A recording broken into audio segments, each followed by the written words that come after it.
Screen test होता है, screen test होता है मॉर्निंग 9 बजे से लेके शाम के 6 बजे तक का, 6 से लेके रात को 2-3 बजे तक का स्किन टेस्ट होता है। स्किन टेस्ट मालूम है? स्क्रीन टेस्ट का टाइम अलग और स्किन टेस्ट का टाइम अलग होता है। स्किन टेस्ट क्या होता है राकेश जी? और मुझे भी लगा यार इतना इजीली कैसे हो गया, मतलब थोड़ा तो इतनी अच्छी किस्मत तो नहीं अपनी। तो फिर मैं गई तो उन्होंने मुझे अंदर बुलाया। दे सेड कि you have to compromise. He said then you have to sleep with the producer. अगर मैं आपको बोलूं कि बॉलीवुड में एंट्री लेने के लिए सबसे ज्यादा जरूरी सिर्फ एक्टिंग आना नहीं बल्कि एक और चीज है जिसके बारे में सालों से बातें होती आती हैं लेकिन खुल के कोई बात नहीं करना चाहता, और वो कड़वी सच्चाई है कास्टिंग काउच। हर साल हजारों लोग एक ही उम्मीद लेकर मुंबई शहर में आते हैं कि शायद अगला सुपरस्टार वही होगा। कोई हीरो बनना चाहता है, कोई हीरोइन, लेकिन रियलिटी में हर सपना स्क्रीन तक नहीं पहुंचता क्योंकि उनके इस सपने के बीच कास्टिंग काउच और कॉम्प्रोमाइज कल्चर एग्जिस्ट करता है, और ये बात बॉलीवुड के बड़े बड़े सेलिब्रिटीज भी एक्सेप्ट कर चुके हैं। You know when they say casting couch does not exist, it's wrong. Casting couch does exist. सिर्फ बॉलीवुड ही नहीं, साउथ फिल्म इंडस्ट्री से लेकर टीवी इंडस्ट्री तक पावर के मिसयूज के एलिगेशंस बार बार सामने आते रहे हैं। Yes, I have faced sexism because during that time it was like if you don't go through the casting couch thing, you will not get work. Even सिर्फ female actors ही नहीं, कई male actors ने भी खुलकर ये accept किया है कि उन्हें अपने करियर के स्टार्टिंग में कॉम्प्रोमाइज करने के ऑफर्स मिले थे, जिसमें आयुष्मान खुराना से लेकर रणवीर सिंह तक का भी नाम शामिल था। तो सवाल ये है कि अगर इतने सालों से इतने अलग अलग लोग अलग अलग वक्त पर मिलती जुलती कहानियां सुना रहे हैं तो आखिर इस ग्लैमर के पीछे छुपा सच क्या है? आज हम एविडेंस, पब्लिक इंटरव्यूज और वेरीफाइड रिपोर्ट्स के बेसिस पर जानेंगे कि कास्टिंग काउच आखिर है क्या, इसकी जड़ें कितनी पुरानी हैं और ये सिस्टम इतने सालों से कैसे जिंदा है, और इसकी सबसे बड़ी कीमत आखिर चुकाता कौन है। मुझे कहते हैं कि मुझे तेरे से पर्सनल बात करनी है। मैंने कहा क्या पर्सनल बात करनी है आप बताइए, तो कहते हैं यहाँ नहीं रूम में। देखो, कई रिपोर्ट्स के मुताबिक एंटरटेनमेंट इंडस्ट्री में पावर के बदले सेक्सुअल फेवर्स मांगने जैसे एलिगेशंस आज के नहीं बल्कि कई डिकेड्स पुराने हैं। 1930s और 40s के दौरान जब इंडियन फिल्म इंडस्ट्री धीरे धीरे अपनी पहचान बना रही थी, तब कुछ बड़े स्टूडियोज और इन्फ्लुएंशियल फिल्म मेकर्स के पास नए एक्टर्स के करियर पर काफी कंट्रोल होता था। ऑडिशंस का कोई ट्रांसपेरेंट सिस्टम नहीं था, कॉन्ट्रैक्ट्स लिमिटेड लोगों के हाथ में होते थे, और इसी पावर इम्बैलेंस की वजह से एक्सप्लॉयटेशन के एलिगेशंस भी सामने आने लगे। उस दौर में सेक्सुअल हैरासमेंट जैसे मुद्दों पर खुलकर बात करना भी लगभग टैबू माना जाता था। सोसाइटी कंजर्वेटिव थी और ज्यादातर लोग बदनामी के डर से चुप रहना ही बेहतर समझते थे। इसी वजह से अगर किसी न्यू कमर के साथ कुछ गलत भी होता था तो उसकी आवाज इंडस्ट्री के बाहर बहुत कम पहुंचती थी। लेकिन जैसे जैसे बॉलीवुड बड़ा होता गया वैसे वैसे ग्लैमर भी बढ़ता गया, लेकिन इसके साथ पावर का कंसंट्रेशन भी कुछ लोगों के हाथ में ही बढ़ता चला गया। 1960s से लेकर 1990s तक इंडस्ट्री प्रोफेशनल जरूर हुई, लेकिन एक्सप्लॉयटेशन के एलिगेशंस खत्म नहीं हुए। साल 2005 में इंडिया टीवी के एक स्टिंग ऑपरेशन ने बॉलीवुड को हिलाकर रख दिया। इस ऑपरेशन में एक्टर शक्ति कपूर एक अंडरकवर रिपोर्टर से सेक्सुअल फेवर्स के बदले काम दिलाने की बात करते हुए कैमरा में रिकॉर्ड हुए थे। स्टिंग के दौरान उन्होंने इंडस्ट्री के बारे में कई ऐसे दावे भी किए जिनमें उन्होंने कहा कि कास्टिंग काउच बॉलीवुड में एक कॉमन प्रैक्टिस है और इंडस्ट्री की कई बड़ी एक्ट्रेस भी इसका शिकार हुई हैं। हालांकि ये उनके अपने क्लेम्स थे जिन्हें इंडिपेंडेंटली वेरीफाई नहीं किया गया था, लेकिन इस स्टिंग के बाद काफी बवाल हुआ था और शक्ति कपूर को कुछ समय के लिए फिल्म एसोसिएशंस की तरफ से सस्पेंशन और इंडस्ट्री से बैकलैश का सामना करना पड़ा। फिर आया साल 2018 जब मी टू मूवमेंट ने सिर्फ हॉलीवुड ही नहीं बल्कि इंडिया की एंटरटेनमेंट इंडस्ट्री को भी हिलाकर रख दिया था। कई एक्टर्स, एक्ट्रेसेस और इंडस्ट्री प्रोफेशनल्स पहली बार खुलकर अपने एक्सपीरियंसेस शेयर करने लगे। कुछ बड़े नामों पर एलिगेशंस लगे, जैसे एक्ट्रेस तनुश्री दत्ता ने नाना पाटेकर पर सेक्सुअल हैरासमेंट के चार्जेस लगाए। मैं नाम भी लेना चाहती हूँ, एक्टर नाना पाटेकर। ये नाना पाटेकर ने जब बदतमीजी की मेरे साथ, फिर उसके दिमाग में आया कि वो मेरे साथ एक इंटीमेट स्टेप भी करेगा गाने में, जो कि कॉन्ट्रैक्ट के अनुसार था नहीं। पहले दिन से उसने अपनी हरकतें शुरू कर दी थी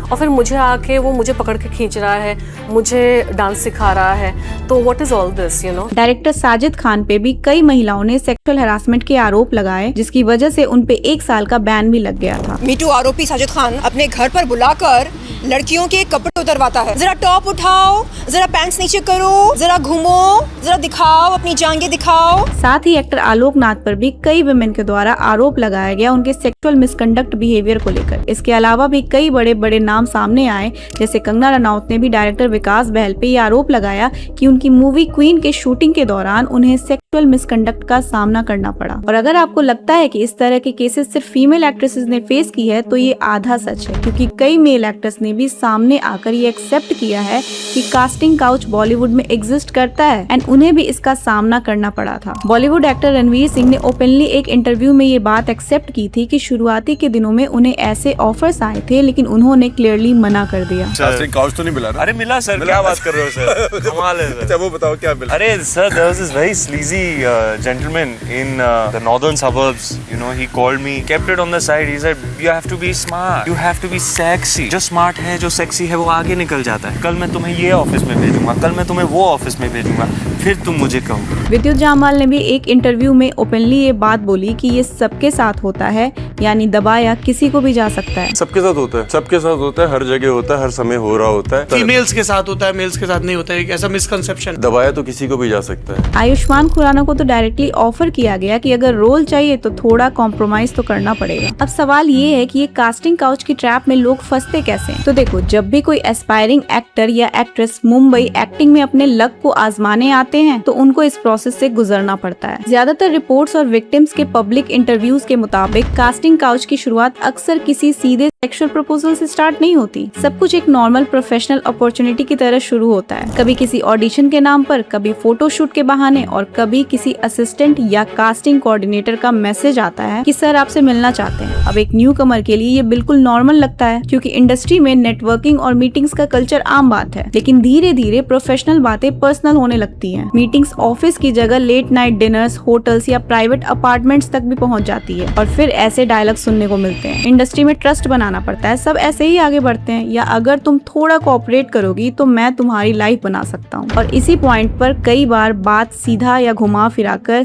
फेवर्स की डिमांड तक पहुंच जाती है। कुछ केसेस में ये डिमांड बिल्कुल खुलकर की जाती है, जबकि कई बार इशारों और प्रेशर के जरिए समझा दिया जाता है कि करियर आगे बढ़ाना है तो इस डील को एक्सेप्ट करना पड़ेगा। और यहीं पे ये एस्पायरिंग एक्ट्रेस ट्रैप में फंसना स्टार्ट हो जाती है। और ये कोई छुपी बात नहीं है। बॉलीवुड एक्ट्रेस कंगना रनौत ने बोल्डली इस बात को बताया है कि अगर आपको रोल चाहिए तो आपको इन डायरेक्टर्स प्रोड्यूसर्स को खुश तो करना पड़ेगा।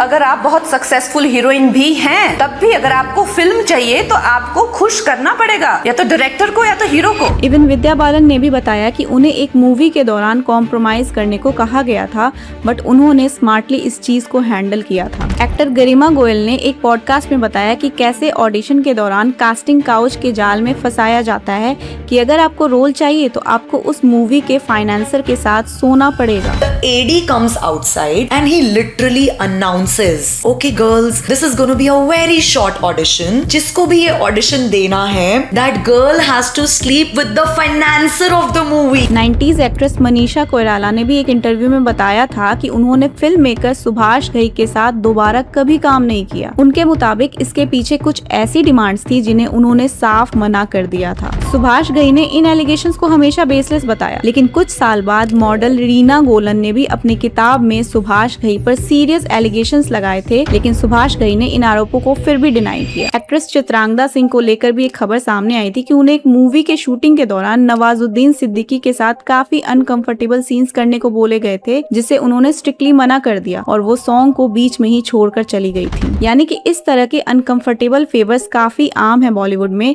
इवन साउथ इंडस्ट्री भी इन सब चीजों में कम नहीं है। इसका एक रीसेंट एग्जाम्पल देखने को मिला जब नोरा फतेही की फिल्म केडी द डेविल के एक गाने को लेकर कंट्रोवर्सी में आ गई। इस गाने की हिंदी लिरिक्स को लेकर इतना विवाद हुआ कि ministry of information and broadcasting के पास लीगल कंप्लेंट तक पहुंच गया, जिसके बाद उस वर्जन को यूट्यूब से हटा दिया गया। बाद में नोरा फतेही ने स्टेटमेंट जारी करके कहा कि उन्हें हिंदी लिरिक्स का असली मीनिंग पता ही नहीं था और उनकी परमिशन के बिना AI जनरेटेड विजुअल्स और उनकी इमेज का भी गलत इस्तेमाल किया गया। देखो, ये इंसिडेंट कास्टिंग काउच का एग्जाम्पल तो नहीं था, लेकिन ये जरूर दिखाता है कि एंटरटेनमेंट इंडस्ट्री में कभी कभी आर्टिस्ट की कंसेंट और डिग्निटी को भी नजरअंदाज कर दिया जाता है। और जब बात कास्टिंग काउच की आती है तो 2024 में रिलीज हुई 235 पेज की हेमा कमेटी रिपोर्ट, जो मलयालम फिल्म इंडस्ट्री की वर्किंग कंडीशंस की जांच के लिए बनाई गई थी, उसने कई चौंकाने वाले खुलासे किए। रिपोर्ट में कहा गया कि इंडस्ट्री के कुछ पावरफुल प्रोड्यूसर्स, डायरेक्टर्स और एक्टर्स का एक ऐसा इन्फ्लुएंस है जिसके डर से कई न्यू कमर्स और विमेन आर्टिस्ट खुलकर आवाज नहीं उठा पाते हैं। सबसे चौंकाने वाली बात ये थी कि कमेटी के सामने कई विमेन आर्टिस्ट ने बताया कि उनसे फिल्म में रोल या काम के बदले सेक्सुअल फेवर्स की डिमांड की गई। रिपोर्ट के मुताबिक ये डिमांड्स कई बार उनके इंडस्ट्री में काम शुरू करने से पहले ही सामने आ जाती थी। कई विटनेस ने अपनी बातों के सपोर्ट में WhatsApp chats, audio recordings, video clips और स्क्रीनशॉट्स जैसे मटेरियल भी कमेटी के सामने पेश किए। रिपोर्ट में ये भी मेंशन किया गया कि शूटिंग के दौरान कई एक्ट्रेस अपनी एकोमोडेशन में खुद को सेफ महसूस नहीं करती थी। कुछ टेस्टिमनीज में बताया गया कि नशे की हालत में लोग रात को उनके कमरों के दरवाजे खटखटाते थे और कुछ केसेस में जबरदस्ती अंदर घुसने की कोशिश तक की गई। कई विक्टिम्स ने ये सब अपने घर वालों तक को नहीं बताया, इस डर से कि कहीं उनका करियर शुरू होने से पहले ही खत्म ना हो जाए। देखो, कैमरा के सामने हम सिर्फ ये हीरो या हीरोइन की सक्सेस स्टोरी देखते हैं, लेकिन कैमरा के पीछे न जाने कितने लोगों की कहानी कभी शुरू ही नहीं हो पाती, कितने सपने ऑडिशन से पहले ही खत्म हो जाते हैं, कितनी आवाजें डर की वजह से कभी बाहर ही नहीं आ पाती। देखो, सच ये भी है कि एंटरटेनमेंट इंडस्ट्री में हजारों लोग अपनी मेहनत और टैलेंट के दम पर भी आगे बढ़ते हैं। कई ऐसे एक्टर एक्ट्रेसेस हैं जिन्होंने अपने टैलेंट के दम पे अपने एक्टिंग का परचम लहराया है, और सारे ही प्रोड्यूसर या डायरेक्टर एक जैसे नहीं होते। कई बार ऐसे केसेस भी सामने आए हैं जिसमें एक दूसरे पर झूठे आरोप भी लगाए गए हैं। लेकिन जब टैलेंट से पहले कॉम्प्रोमाइज की कीमत मांगी जाने लगे, तब समझ लीजिए कि प्रॉब्लम किसी एक इंसान में नहीं, पूरे सिस्टम में है। और जब तक सपनों की कीमत डिग्निटी से चुकाई जाती रहेगी, तब तक इस मुद्दे पर बात करना बहुत जरूरी रहेगा। अगर आपने यहाँ तक वीडियो देखा है तो कमेंट में जरूर बताना, और वीडियो को लाइक करके चैनल को सब्सक्राइब जरूर कर लेना, क्योंकि ये आपके लिए बिल्कुल फ्री है एंड मेरे लिए मोटिवेशन का काम करती है आपके लिए और इम्पोर्टेंट टॉपिक पर वीडियोस लाने के लिए। मिलती हूँ अगले वीडियो में किसी और इम्पोर्टेंट टॉपिक के साथ। Thank you so much.